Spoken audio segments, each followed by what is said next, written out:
Okay, so in today's lecture, we'll see how to find out the internal resistance of a cell using potentiometer. Okay, we'll see.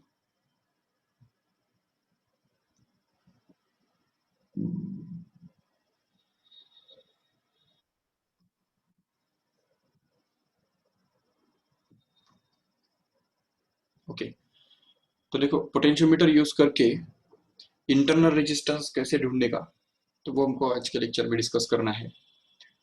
सबसे पहले हमको पता होना चाहिए कि internal resistance actually होता क्या है, ठीक है नहीं? तो कोई भी जो सेल होता है, मान लो ये एक सेल है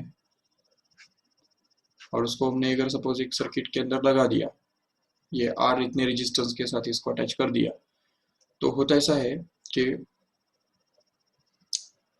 सेल का जो ईएमएफ है वो एक और चीज होता है, अलग चीज होता है। और एक्चुअली इससे जब ये सेल में से करंट चालू होता है, मतलब इसमें इस सर्किट के अंदर जब करंट स्टार्ट होता है तो इस तरफ करंट फ्लो होना चालू होता है। यहाँ पे जब करंट फ्लो होता है तो उतना ही करंट एक्चुअली सेल में से भी पास होता है, सेल के अंदर से भी करंट उतना पास होता है।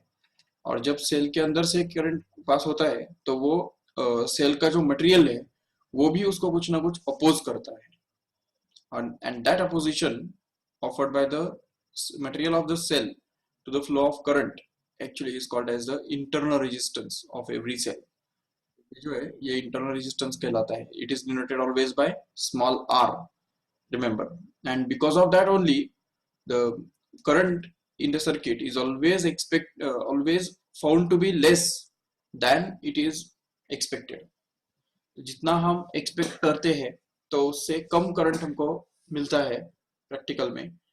जैसे देखो अगर इस सर्किट का अगर हमने एक एग्जांपल लिया, तो मान लो एक 60 वोल्ट का एक सेल है और वो हमने कनेक्ट कर दिया एक रेजिस्टेंस के साथ, जिसका ईएमएफ सॉरी जिसका रेजिस्टेंस मान लो 12 ओम है, ठीक है? देखो ठीक से 12 ओम। तो according to this 60 volt when connected to 12 ohm, the current expected here is 60 divided by 12 means 5 ampere, बराबर है? तो 5 एम्पियर का करंट हम एक्सपेक्ट कर सकते हैं, बिल्कुल। But whenever we do this practically, तो अगर हम ये करके देखेंगे प्रैक्टिकल में तो पता चलता है कि 5 एम्पियर का करंट हमको कभी नहीं मिलता है। The actual current flowing in this circuit is always going to be less than this 5 ampere current here, maybe that like 4 ampere current, ठीक है? 4 ampere, इसका मतलब 4 ampere current जब इस 12 ohm resistance के अंदर से पास होता है तो पोटेंशियल ड्रॉप कितना बनाएगा? V is equal to I into R होता है हमारे पास। तो I कितना है? 4, और रेजिस्टेंस कितना है? 12, तो इसलिए 4 into 12 कितना हो गया? 48 वोल्ट हो गया। तो अभी 48 वोल्ट तो हमको बाहर मिल रहा है, रेजिस्टेंस के अक्रॉस मिल रहा है, मतलब रेजिस्टेंस के अक्रॉस करंट सेंड करने के लिए 48 वोल्ट इतना एनर्जी खर्चा हो गया। बाकी 12 जूल किधर गया, 12 वोल्ट किधर गया? तो वो हम बोलेंगे कि it is consumed to flow against the internal resistance of this cell. तो इस सेल का जो इंटरनल रेजिस्टेंस है तो वो अगर मान लो 3 ओम है, तो यही करंट 4 एम्पियर का जो करंट है वो 4 एम्पियर का करंट 3 ओम के अंदर भी तो पास हो रहा है। तो इसलिए हम बोल सकते हैं यहाँ पे कि स्मॉल v जो है, तो that small v will actually be equal to I into small r, where small r stands for internal resistance, and that will actually be equal to once again 4 that is multiplied by 3, which becomes equal to 12 volt, and hence we can get that this 48 volt plus 12 volt comes out to be the 60 volt. तो यहाँ पे 60 volt को क्या बोल सकते हैं? EMF. ये हो गया ईएमएफ 60 वोल्ट। और ये जो 48 वोल्ट है उसको हम क्या बोल सकते हैं? Potential difference of the cell. And ये जो 12 वोल्ट है उसको हमको बोलना होगा इंटरनल टर्मिनल पोटेंशियल डिफरेंस, और we can say internal PD of the battery, we can see. तो ये इंटरनल पीडी मतलब उसको हम स्मॉल वी से डिनोट कर सकते हैं आराम से। So in general, for any circuit, if this E is going to be the EMF, then that EMF happens to be the sum of two potential differences. One is the external potential difference, मतलब potential difference across the external circuit plus internal potential difference, that is the potential difference in across the internal resistance of the cell, which is denoted by small v here. तो ये capital V और small v इन दोनों का addition जो है वो यहाँ पे कैपिटल E रहता है। तो इसलिए बोला जाता है कि EMF जो है वो हमेशा बड़ा होता है पोटेंशियल डिफरेंस से। और कितने अमाउंट से, तो बता सकते हैं E is equal to V into small v। Small v मतलब क्या है यहाँ पे, ये देखो internal potential drop which is going to be the current multiplied by internal resistance, and that's why here this small v will be written as I into small r. So here we can see clearly that this is the relationship between E and V, that is EMF is always equal to E minus V is always equal to I into small r.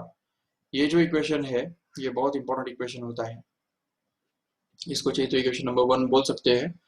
और even using this only we can get the Ohm's law on complete circuit. तो Ohm's law on complete circuit कैसे मिलेगा हमको, देखो ये equation जो है उसको हम ऐसा भी लिख सकते हैं E is equal to V के बदले हम क्या डाल सकते हैं I into R Ohm's law से, प्लस ये जो स्मॉल v है तो वो तो already I into small r है ही ना, तो ये देखो I इंटू स्मॉल r। तो इसमें से अगर हमने I कॉमन ले लिया तो अंदर ब्रैकेट में क्या बचेगा R प्लस स्मॉल r बचेगा, जिसको थोड़ा रीअरेंज करके हम लिख सकेंगे I is equal to E upon R plus R, correct है। So this is actually going to be the formula for Ohm's law on complete circuit, remember. तो this is called as the Ohm's law on complete circuit. तो पूरे circuit के अंदर हमको इस तरह से ओम्स लॉ अप्लाई करना होता है, याद रखो ठीक से। ओके, अभी ये इंटरनल रेजिस्टेंस जो है वो निकालना थोड़ा सा मुश्किल होता है, but potentiometer can allow us to do that. See, the potentiometer consists of a cell like this, which consists of a long wire here. Suppose this is the point A here, and now we are connecting a long wire here, whose length is going to be about 400 centimeter or even greater than that. तो उसको हम 4 fold बनाएंगे इस तरह से, जिससे उसका length जो है वो बढ़ जाएगा। और यहाँ पे कंडक्टिंग वायर हमने यूज किया जो रेओस्टेट के स्लाइडर को दिया हुआ है।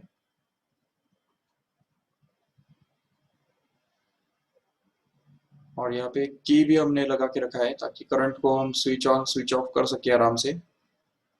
This is the key and this is the EMF and this is the rheostat. Okay, now we see, अगर सपोज हमने एक सेल जो है वो यहाँ पे लगा के रखा ऊपर, ये देखो ये सेल लग गया, और इसके सीरीज में हमको एक गैल्वेनोमीटर लगाना है, ठीक है, जिसके सीरीज में हमको एक जॉकी लगाना होगा, जो कि जिस भी पॉइंट पे चाहे उस पॉइंट पे हम टच कर सकते हैं उसको, ठीक है। तो ये हो गया सर्किट अरेंजमेंट। ओके, अभी जैसा कि हमने लास्ट टाइम देखा था कि अगर हमने इस जॉकी को अलग अलग पॉइंट्स को अगर टच किया और अगर ये फाइंड किया कि ये गैल्वेनोमीटर जो है वो अगर जीरो डिफ्लेक्शन अगर दिखाता है, जीरो डिफ्लेक्शन मतलब इस गैल्वेनोमीटर के अंदर कोई भी डिफ्लेक्शन हमको नहीं मिलना चाहिए, तो अगर ऐसा सिचुएशन हमको मिलता है तो that point, particular point is called as the null point. This point actually will be called as the null point, remember, and the distance of that null point from the point A is actually called as the balancing length of this EMF of the cell E. तो इसका मतलब यहाँ पे balancing length कौन सा होगा, अभी ये देखो यहाँ से A से अगर हम स्टार्ट करेंगे तो ये पूरा लेंथ हम काउंट करेंगे और यहाँ तक हम काउंट करेंगे। So this length, if it is L here, L1 suppose, so this L1 will be called as the balancing length of this cell of EMF E, no doubt. तो EMF वाले cell का balancing length कितना है, L1। चलो ठीक है, तो वो L1 हमको मिल गया। और इसमें ये भी ऑलरेडी हमने देखा था कि E is actually equal to K into L1, correct है। K is called as a potential gradient of the wire, and that's why we can say that this will be k into L1। okay, तो ये equation number 1 हम लिख सकते हैं आराम से। चलो ठीक है, अभी हमको क्या करना है, देखो now what we have to do is we have to connect this cell to a resistor. अभी इस सेल के अक्रॉस हमको एक रेजिस्टेंस जोड़ना है। देखो ठीक से, अभी यहाँ पे हम एक रेजिस्टेंस जोड़ने वाले हैं इस सेल के अक्रॉस। ये बन गया रजिस्टर। और यहाँ पे भी चाहिए तो हम एक की ड्रॉ कर सकते हैं। ये देखो, ये रेजिस्टेंस हमने लगा दिया। और ये की जो है वो जब तक हम ऑफ रखेंगे तब तक कोई करंट इस ऊपर वाले सर्किट के अंदर फ्लो नहीं होगा। बट जैसे हम ये की यहाँ पे ऑन कर देंगे तो उसकी वजह से इस सर्किट के अंदर भी करंट चालू हो जाएगा। और ये रेजिस्टेंस जो है वो सपोज आर है, तो जैसे इस वाले सर्किट के अंदर, ये ऊपर वाले सर्किट के अंदर करंट चालू हो जाएगा, तो हम बोल सकते हैं यहाँ पे कि ये दो पॉइंट्स जो है, ये पॉइंट और ये पॉइंट, इन दोनों पॉइंट्स के बीच में जो पोटेंशियल डिफरेंस आएगा वो एक्चुअली टर्मिनल पोटेंशियल डिफरेंस रहेगा। वी से उसको हमको डिनोट करना पड़ेगा। और वो वी जो है वो वी, अभी अगर सपोज हम इस गैलोमीटर के अंदर अगर जीरो करंट एक्सपेक्ट करते हैं और उसके लिए अगर एक दूसरा अगर पॉइंट हम ढूंढ के निकालते हैं जहाँ पे जॉकी टच करने से हमको जीरो स्केल मिल जाए, मतलब जीरो डिफ्लेक्शन मिल जाए इस गैलोमीटर के अंदर, तो उस केस में हम बोल सकेंगे यहाँ पे कि जो उसका जो लेंथ है, balancing length, that length actually will be able to balance the potential difference in this branch here। तो इसलिए फिर यहाँ पे इस केस में हम बोल सकते हैं कि यहाँ पे इस ब्रांच के अंदर का पोटेंशियल डिफरेंस जो है वो ये लेंथ बैलेंस करेगा, इस लेंथ को बैलेंस करेगा। तो बैलेंसिंग लेंथ अगर अभी का L2 मान लिया जाए, L2 is the balancing length of this potential difference here, then we can say that V is actually going to be equal to K into L2, and this is going to be the equation number 2 here। यहाँ पे V और E में समझा क्या फर्क है? जब first time जब ये सर्किट ओपन था, ऊपर वाला जो सर्किट दिख रहा है कि नहीं यहाँ पे, ये जो सर्किट है ये अगर हमने सपोज ओपन करके रखा, इसमें यहाँ पे कुछ भी नहीं है, ठीक है ही नहीं सपोज यहाँ पे कुछ भी, तो उस केस में ये जो E है, बैलेंसिंग लेंथ जो है ये E के साथ बैलेंस होगा, E को बैलेंस करेगा। मतलब हम बोल सकते हैं कि अगर ये ऊपर वाला सर्किट अगर है ही नहीं, मतलब ये की ओपन है, तो उसकी वजह से जैसे कि यहाँ पे ऊपर ऊपर वाला रेजिस्टेंस है ही नहीं ना यहाँ पे, तो ऐसे केस में ये सेल का जो ईएमएफ है वो सेल का ईएमएफ इस लेंथ L1 के साथ बैलेंस होगा। इसलिए हम यहाँ पे ये लिख सकते हैं E इज इक्वल टू के इंटू L1। ओके, बट अभी अगर ये ऊपर वाला सर्किट अगर हमने कर दिया, यहाँ पे सपोज ये जो ऊपर का जो की है, तो इस की के अंदर अगर हमने होल फंसा दिया, जैसे हम एक की क्लोज करेंगे तो क्या होगा, करंट यहाँ से भी चालू हो जाएगा। The current will start flowing through this circuit here, and as soon as the current starts flowing through this upper circuit, what will happen here is the potential difference between these 2 points here, ये दो points जो दिख रहे कि नहीं, ये वाला point और ये वाला पॉइंट, इन दोनों पॉइंट्स के बीच में जो पोटेंशियल डिफरेंस रहेगा वो एक्चुअली सेल का टर्मिनल पीडी बनेगा। टर्मिनल पीडी मतलब ही टर्मिनल पोटेंशियल डिफरेंस, जिसकी अभी हमने बात की थी।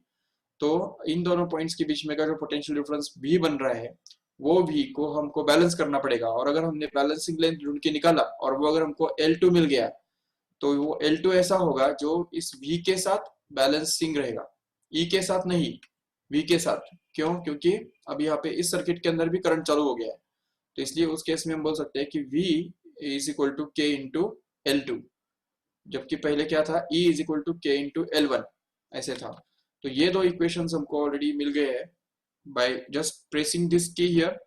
पहले फर्स्ट टाइम हम क्या करेंगे, ये की ओपन रखेंगे। ये देखो, जैसे हम की ओपन करते हैं तो यहाँ पे करंट फ्लो ही नहीं हो सकता है, और जब तक करंट फ्लो नहीं होगा तब तक क्या होगा, ये सर्किट ओपन होगा, ऊपर वाला सर्किट ओपन होगा, और ये ईएमएफ जो है वो पूरा का पूरा ईएमएफ इस सर्किट इस ब्रांच के अंदर आएगा, ठीक है। और वो ईएमएफ इस लेंथ L1 के साथ बैलेंस होगा, इसलिए E जो है वो K इंटू L1 के बराबर बनेगा। ये हमारा इक्वेशन नंबर फर्स्ट बन गया। समझा? इसमें हमने फर्स्ट इक्वेशन कैसे डिराइव किया, जस्ट बाय ओपनिंग दिस की हियर। ये की जो है वो ओपन रख के, मतलब इस सर्किट को डिस्कनेक्ट करके, मतलब ये जो रेजिस्टेंस है तो उस रेजिस्टेंस को हमने बाहर रखा, और ये रेजिस्टेंस को बाहर रख के हम E को बैलेंस कराते हैं लेंथ L1 के साथ, जिसकी वजह से हमको ये E is equal to K into L1 मिल जाता है, ठीक है। अभी उसके बाद हमने क्या किया, तो ये जो सेल है, ये जो रेजिस्टेंस है, ये सर्किट के अंदर इंट्रोड्यूस किया bye inserting the key here.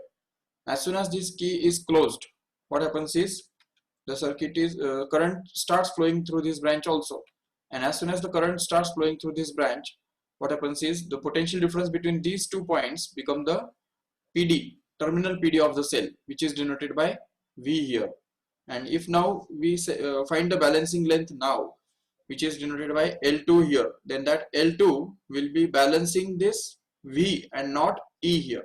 And that's why we can say the relationship between V and L2 will actually be equal to V is equal to K into L2. देखो ठीक से ये relationship हमको मिलता है as equation number 2. अभी हम ये दोनों इक्वेशंस को अगर डिवाइड करेंगे तो हमको मिल जाएगा E upon V is equal to K into L1 upon K into L2. Correct है. And hence K can be get cancelled, and what we are left with is simply E upon V is going to be equal to L1 upon L2. But as we already know that E is equal to I into R plus small r, right? And V is by Ohm's law is equal to I into capital R. So if we just take the ratio of these two equations also, तो इन दोनों equations का अगर ratio लेंगे तो हमको E by V का और एक value मिल गया. देखो I into R plus R divided by I into R as it is, so that this I can be cancelled, so as to get this as E upon V is equal to R plus R upon capital R only. So suppose that this equation is given as equation number 3 and this equation is given as equation number 4, then we can say that from the equations 3 and the equation 4, what can we expect here is we can say that R plus R upon capital R is actually going to be L1 upon L2. And now if we just simplify this further, ये R को अगर हम separate कर देंगे तो हमको मिलेगा R upon R plus smaller upon R, which is going to be equal to L1 upon L2. And then we can just simplify this further, and it is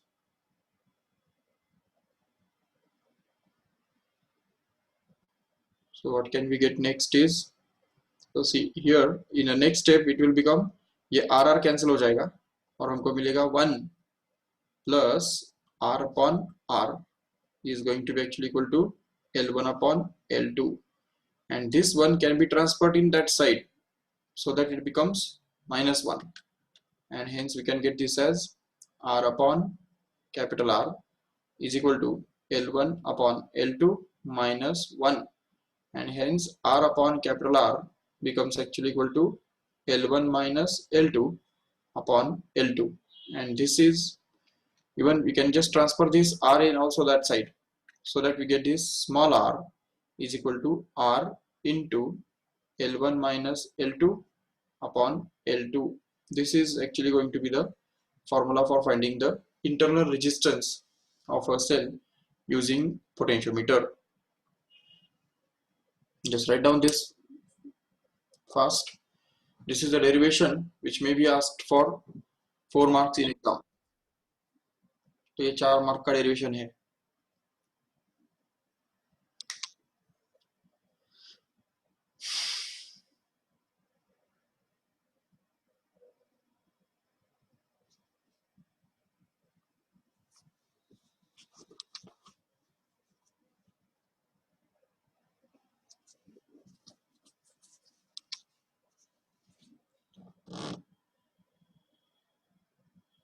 okay हो गया.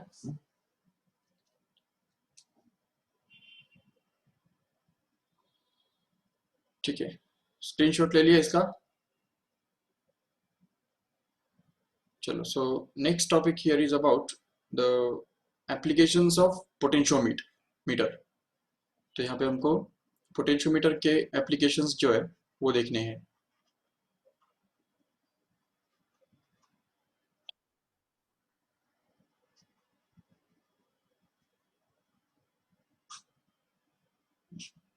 देखो ठीक से, there are 3 applications of potentiometer. तुमने rheostat देखा है कभी? Rheostat, variable resistance, तुमको दिखा भी सकते हैं.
See here, this is the rheostat actually. तो यहाँ पे इसके दो टर्मिनल्स होते हैं। तो उसके अंदर हम देख सकते हैं कि ये जो वायर वाइंड किया हुआ है, ठीक है, ये जो वायर वाइंड किया हुआ है ना उसके ऊपर, ये वायर एक्चुअली नाइक्रोम या मैंगनीन वायर है, जो कि बहुत हाई रेजिस्टेंस का वायर होता है। और इस टाइप का हाई रेजिस्टेंस वायर हमने यहाँ पे वाइंड किया हुआ है। और ये जो स्लाइडर है, तो वो स्लाइडर एक्चुअली एक ही पॉइंट को टच करता है शार्पली। और यहाँ पे हमको कनेक्शंस जो होते हैं, तो वो कनेक्शंस हमको देने होते हैं इस तरह से। यहाँ पे एक वायर हम कनेक्ट करेंगे, सपोज यहाँ पे हमने एक वायर कनेक्ट कर दिया।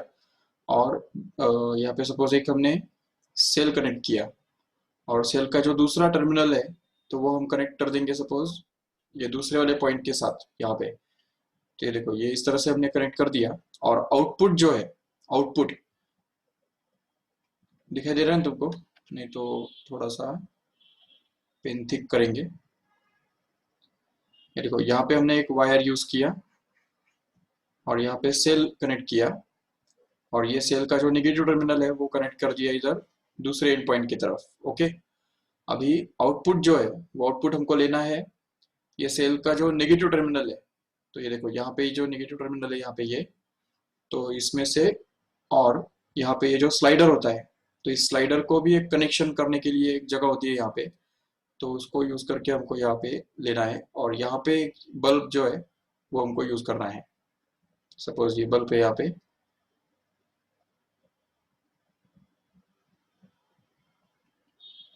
ठीक है, ये बल्ब हमने यहाँ पे यूज किया। तो इसका मतलब हमने क्या किया, देखो ये स्लाइडर को और ये बल्ब को, स्लाइडर को और ये निगेटिव टर्मिनल के बीच में हमने ये वायर कनेक्शन लिया, आउटपुट लिया। बट इनपुट कहाँ पे डाला है, तो इनपुट जो है वो यहाँ पे पूरे रियोस्टेट के अक्रॉस डाला है। This is called as a potential divider arrangement.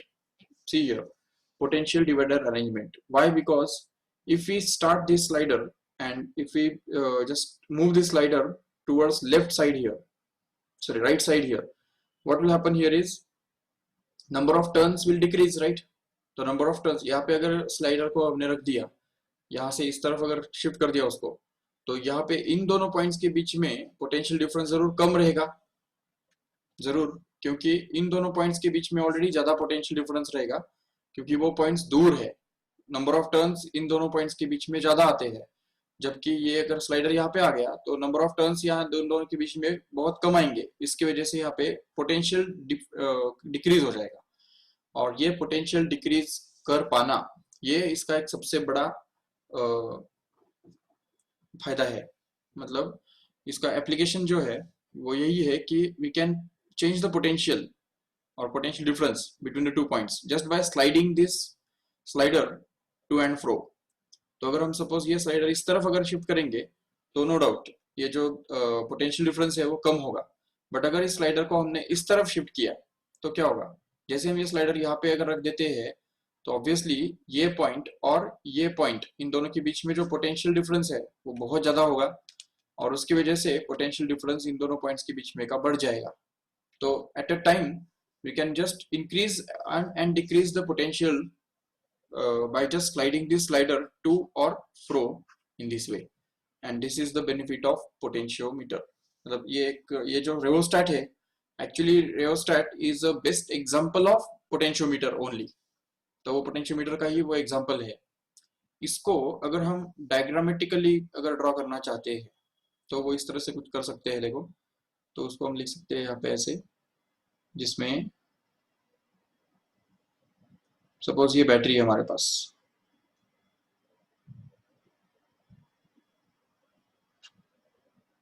ठीक है, ये बैटरी है, ये वायर है, और ये स्लाइडर है, मतलब ये रेओस्टेट है। देखो ये इतना लंबा रेओस्टेट, ठीक है, ये उसका निगेटिव टर्मिनल है। अभी हमको क्या करना है, देखो ये निगेटिव टर्मिनल को कॉमन रखना है और यहाँ पे एक बल्ब यूज करना है। ये हमने बल्ब लगा दिया इधर, और वो बल्ब का जो दूसरा टर्मिनल है, तो वो दूसरा टर्मिनल हमको देना होगा स्लाइडर के साथ। तो ये देखो, ये दूसरा टर्मिनल लग गया स्लाइडर के साथ, ये स्लाइडर है यहाँ पे, समझा ठीक से। तो ये स्लाइडर को जैसे हम ऊपर या नीचे स्लाइड करेंगे, ठीक है ना, as soon as we slide this slider up here, the potential difference between these 2 points of the bulb will increase and the bulb will just glow more brightly this way. And if suppose we decrease this slider here like this, तो अगर ये slider को अगर हम नीचे की तरफ अगर शिफ्ट करेंगे इस तरफ यहाँ पे, तो क्या होगा, उसका जो ब्राइटनेस है बल्ब का वो कम हो जाएगा। क्यों? क्योंकि हमने ये पोटेंशियल डिफरेंस उसका कम कर दिया। तो जैसे ही पोटेंशियल डिफरेंस हम कम करेंगे तो bulb will glow less bright, and as soon as we increase the potential difference the bulb will glow more bright. That means the potential difference across this bulb can be increased or decreased by using this rheostat. This is called as the potential divider arrangement. Remember, इसको बोलते हैं potential divider arrangement. So using this arrangement, we can just change the potential difference and also measure it. Measure करने के लिए तो हमारे पास volt meter होता ही है, यहाँ पे वोल्ट मीटर लगा देंगे तो वो मेजर भी हो जाएगा, नो डाउट। मेजर करना कोई बड़ी बात नहीं है, बट चेंज करना थोड़ा मुश्किल होता है पोटेंशियल डिफरेंस को, तो वो काम जो है वो यहाँ पे रेओस्टेट कर सकता है आराम से। तो here in this situation we have used the rheostat as a potential divider, okay. But sometimes जैसे अभी अभी 2-3 केसेस में हमने देखा, तो the same rheostat is used to control the current. तो करंट को कंट्रोल करने के लिए भी रेओस्टेट यूज किया जा सकता है। देखो कैसे, ये सपोज अभी जब हमको उसको करंट को कंट्रोल करने के लिए यूज करना होता है, तो ये देखो, ये सपोज बैटरी का पॉजिटिव टर्मिनल ये है और ये नेगेटिव टर्मिनल है, और यहाँ पे हमने एक रेओस्टेट लगा दिया, ये देखो रेओस्टेट लगा दिया, और जो यहाँ पे हमने एक बल्ब लगाया, और ये बल्ब का जो दूसरा टर्मिनल है वो स्लाइडर को हमने दे दिया है, देखो ये बल्ब, ठीक है। और इस बल्ब के साथ हमने उसका जो दूसरा टर्मिनल है, वो दूसरा टर्मिनल हमने स्लाइडर को कनेक्ट कर दिया, ये स्लाइडर, समझा ठीक से। और ये जो दूसरा टर्मिनल है, इस रेओस्टेट का दूसरा टर्मिनल वैसे ही खाली छोड़ दिया, देखो। तो अभी इसमें क्या होगा, देखो कि अगर हमने ये स्लाइडर जो है वो अगर सपोज नीचे स्लाइड करेंगे, ये देखो सपोज हमने स्लाइडर को नीचे स्लाइड किया और यहाँ पे टच किया ऐसे, तो क्या होगा कि मैक्सिमम रेजिस्टेंस यहाँ पे सर्किट के अंदर आएगा, और रेजिस्टेंस इंक्रीज होने की वजह से करंट जो है इस सर्किट के अंदर जो फ्लो होने वाला है वो डिक्रीज हो जाएगा। बिल्कुल, the very small current will be obtained in the circuit when we slide this slider maximum away from the negative terminal of the battery, okay. But on the other hand, if suppose we make this slider very close to the negative terminal of the battery, means we slide this slider and just close it here, अगर यहाँ पे हम इसको अगर match करते हैं तो उस केस में क्या होगा, resistance of the circuit will get decreased drastically, and since the resistance decreases, current in the circuit is going to increase here in this way। तो करंट जो है वो बढ़ेगा इस तरह से, तो क्योंकि रेजिस्टेंस कम हो गया, दैट मीन्स करंट को कंट्रोल करने के लिए यहाँ पे ये रेओस्टेट इस तरह से काम कर रहा है, तो इसको बोलते हैं करंट डिवाइडर या करंट कंट्रोलर। और यहाँ पे वो रेओस्टेट जो है वो इस तरह से काम कर रहा है जिसके अंदर वो पोटेंशियल को डिवाइड कर रहा है। देखो ठीक से, जैसे अभी अभी जो डायग्राम हमने देखा था, ये देखो, इसके अंदर हमने अभी आउटपुट किस में लिया था, स्लाइडर और ये जो निगेटिव टर्मिनल बैटरी का, उसके अंदर लिया था, बराबर। बट अभी अगर हम ऐसा नहीं करते हैं, और अगर मान लो कि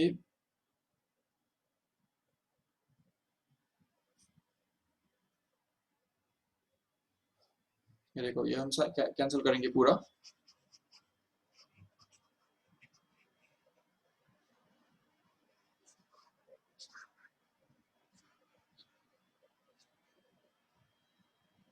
और देखो अभी क्या करना है। अभी हम बैटरी का जो पॉजिटिव और नेगेटिव टर्मिनल जो है वो हम यूज करेंगे। Suppose this is the battery, this is the positive terminal, ये जो लंबा वाला है वो पॉजिटिव टर्मिनल बैटरी का, ये छोटा वाला निगेटिव टर्मिनल है। ठीक है, तो अभी हम ये पॉजिटिव टर्मिनल जो है वो कनेक्ट कर देंगे इधर, नेगेटिव टर्मिनल कनेक्ट कर देंगे इधर स्लाइडर के साथ, राइट। एंड ये जो नेगेटिव टर्मिनल, दूसरा जो टर्मिनल है वो ऐसे ही खाली छोड़ दिया है, यहाँ पे कुछ भी नहीं है। और अभी देखो कि नहीं सॉरी, हमको यहाँ पे बल्ब भी यहाँ पे ही कनेक्ट करना होता है। ये देखो, ये बल्ब हमने कनेक्ट कर दिया और दूसरा टर्मिनल स्लाइडर को दे दिया। देखो, ये एक सर्किट ऐसा हो गया जिसके अंदर ये जो पोटेंशियोमीटर है जो है वो यहाँ पे एक रेजिस्टेंस का काम कर रहा है। ठीक है, current will start flowing from this point here. Okay, यहाँ से करंट चालू करेगा, इस तरफ फ्लो होगा। So here current will start flowing from this point and it will flow through this resistor and then to bulb and then back to the negative terminal of the battery, and hence the bulb will start glowing. Okay, but now if we suppose that this slider is shifted away from this positive terminal, तो अगर इस slider को अगर हम suppose shift करेंगे इस तरफ, इस डायरेक्शन में अगर शिफ्ट करेंगे उसको, तो क्या होगा, resistance will increase, and resistance increases, so thereby current will decrease. तो करंट यहाँ पे डिक्रीज होगा और ये जो बल्ब है वो डिमली ग्लो होगा। ठीक है, ब्राइटनेस उसका कम हो जाएगा। But if we suppose change this slider and if we just move this slider in this direction here, then resistance will decrease, thereby increasing the current. And as soon as the current increases, this bulb will glow more brightly like this. तो ये जो bulb है वो ज्यादा brightly glow होता हुआ हमको दिखाई देगा। All this things depends on this resistance. तो रेजिस्टेंस जैसे ही कम होता है तो करंट बढ़ता है, और रेजिस्टेंस बढ़ता है तो करंट घटता है। तो this is the use of potentiometer to control the current. Okay, one more thing here I want to show you is, तुमने कभी फैन के अंदर या कोई भी जो डिवाइस होता है,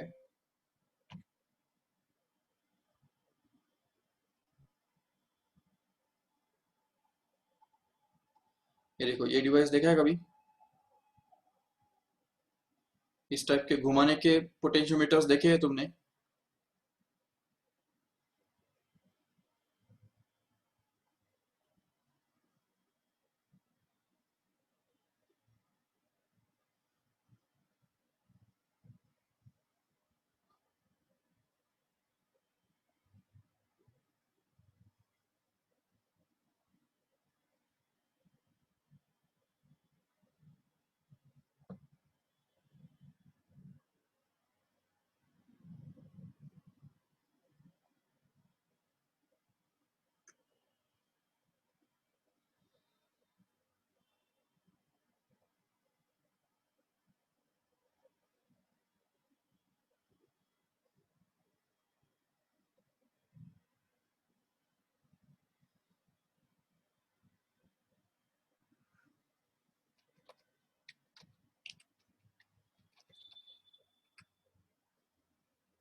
See here, this type of device is also there for the this is also called as a potentiometer. सिर्फ इसमें क्या है ना कि जो एक कॉइल जो होता है वो कॉइल अंदर इस तरह से वाइंड किया हुआ होता है, मेरे को ऐसे,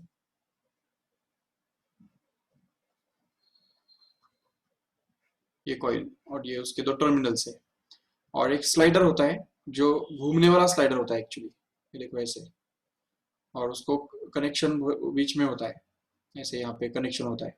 तो यहाँ पे हम कनेक्शन करते हैं, और इस ये जो एक टर्मिनल यहाँ पे है और एक टर्मिनल यहाँ पे है, इन दोनों के बीच में अगर हम एक बैटरी जोड़ देते हैं, ठीक है, तो the current will start flowing through this whole slider, whole wire, and the gradual potential drop will be there, and output has to be taken between any 2 points, one of them should be slider।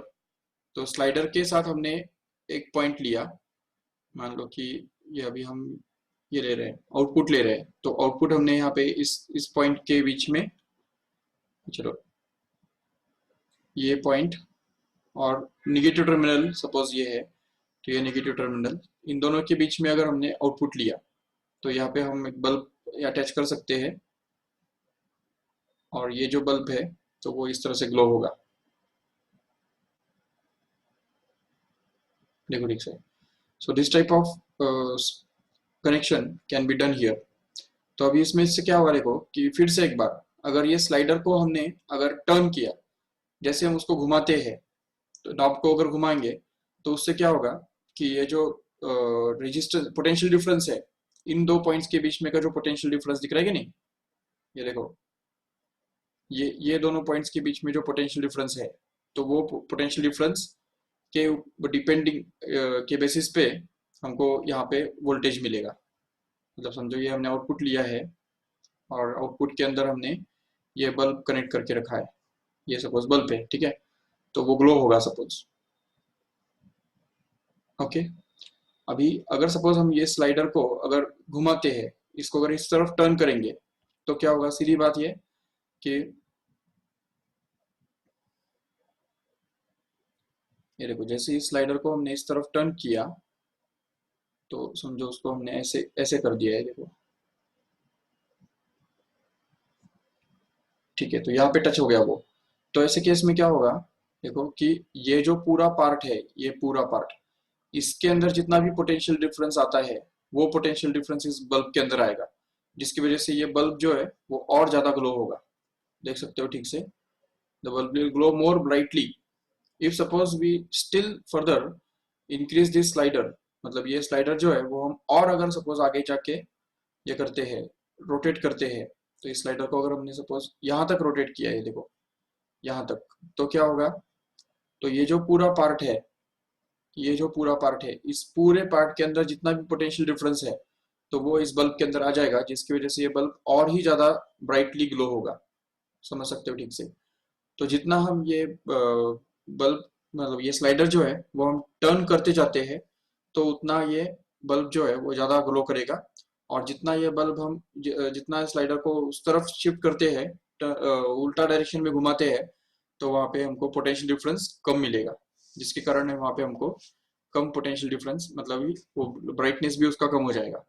तो ये जरूरत हमको कभी पड़ती है, एक तो noise मतलब वॉल्यूम कंट्रोल करने के लिए, कोई भी जो रेडियो होता है या टेलीविजन सेट होता है, उसके अंदर वॉल्यूम कंट्रोल करने के लिए या तो ऐसे नॉब्स होते हैं घुमाने के, या तो ऐसे स्ट्रेट आगे पीछे करने के भी नॉब्स होते हैं, देखो। तो ये सब नॉब्स जो है वो एक्चुअली वैसे एक तरह से पोटेंशियोमीटर्स ही है। सो ये पोटेंशियोमीटर्स का ही एक एप्लीकेशन है एक्चुअली। तो इसलिए हम देख सकते हैं कि पोटेंशियोमीटर यूज करके ही हम वहाँ पे कभी वॉल्यूम कम ज्यादा कर सकते हैं, कभी फैन का जो स्पीड होता है तो वो भी कम ज्यादा करने के लिए हम क्या करते हैं, वो एक नॉब होता है, उसको हम जैसे हम उसको गियर बदलते हैं, या कभी कभी जो फैन है वो स्मूथ भी होता है, उसका जो घुमाने का जो नॉब है वो स्मूथली घूमने वाला भी होता है। तो जितना जितना हम उसको घुमाते जाते हैं तो उतना उतना उसका स्पीड बढ़ता जाता है। एक्चुअली वो उस केस में एक रेजिस्टेंस के जैसा काम कर रहा होता है, रेजिस्टेंस। तो जैसे हम घुमाते हैं उसको, तो उसका रेजिस्टेंस एक्चुअली कम हो जाता है, और रेजिस्टेंस कम होने की वजह से ही करंट बढ़ता है, और करंट बढ़ने की वजह से फैन को ज्यादा पावर मिलता है और उसकी वजह से फैन जो है वो हाई स्पीड पे चलता है। तो ये सब चीजें जो है वो हमको समझनी है। This is all about the potentiometer, applications of potentiometer. So all these are the applications of potentiometer. Let us stop here in today's lecture. We'll discuss the next things. उसके आगे के जो concepts है वो हम next lecture में Monday को discuss करेंगे, ठीक है? So let us stop here. Thank you Thank all. you, sir. Okay, okay, bye. कुछ डाउट तो नहीं है? कुछ अगर पूछना है तो पूछ सकते हो। No doubt sir. ठीक है। सर रिकॉर्डिंग्स कहाँ मिलेंगे? रिकॉर्डिंग्स का अरे एक्चुअली जो क्लाउड स्पेस जो है ना वो एक्चुअली फुल हो गया है, तो इसलिए थोड़ा सा रिकॉर्डिंग्स ऐड नहीं कर पा रहा हूँ। लेकिन मैं सॉल्यूशन ढूंढ रहा हूँ उसका। एक दो दो दिन के अंदर वो हो जाएगा, दो या 3 दिन के अंदर वो कंप्लीट हो जाएगा, तो मिल जाएंगी तुमको रिकॉर्डिंग्स, ठीक है।